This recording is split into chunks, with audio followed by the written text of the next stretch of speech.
Video చూపిస్తాను. పంపించడం ఇవన్నీ వద్దండి. పంపించిన ఇవన్నీ నాకు చాలా భయం. చూసిన మీరు పేపర్లో వెయ్యండి, దాని తర్వాత నన్ను అడిగితే నేను చెప్తాను.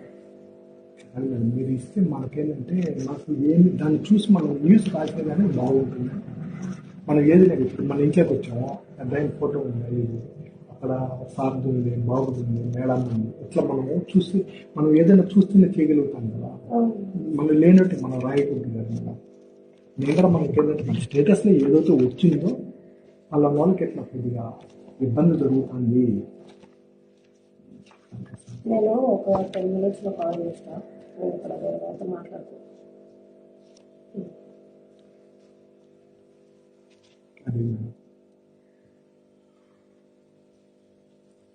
ఫోటోస్ వీడియోస్ అయితే బాగా వైరల్ అవుతుందేమో, నేను వైరల్ అవుతాను. చెప్పేదండి కదా, మన దగ్గర ఉంటాయి కానీ మనం బయట పెట్టడం లేదనేది నా గురించి నీకు బాగా తెలుసు.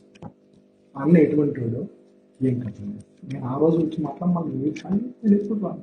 అసలు నేనేం మాట్లాడను.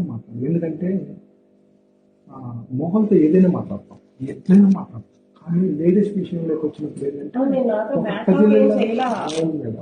ఒక అక్క చెల్లెల రూపంలో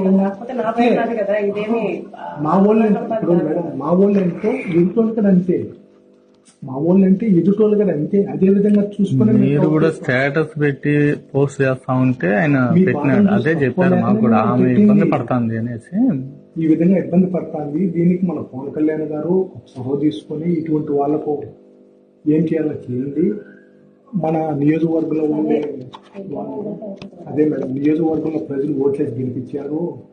ఇటువంటి పనులు చేస్తే ఒక ఆడబిడ్డ ఒక పంచాయతీ చిన్న ఆఫీస్ పని చేసుకుని ఒక వాళ్ళని ఈ విధంగా చేసే తప్పు కదా.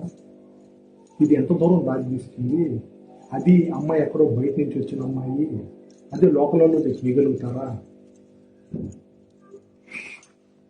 మళ్ళా అదే కాక దాని మీద మళ్ళా ఈ విధంగా ఇంత కొన్ని లక్షల కోట్లు డబ్బులు తినేస్తానని చెప్పేసి వాళ్ళ మీద నింద వేయడము అవును మేడం. ఎన్ని తప్పు కదా, అదే నేను అడుగుతున్నాను నేను.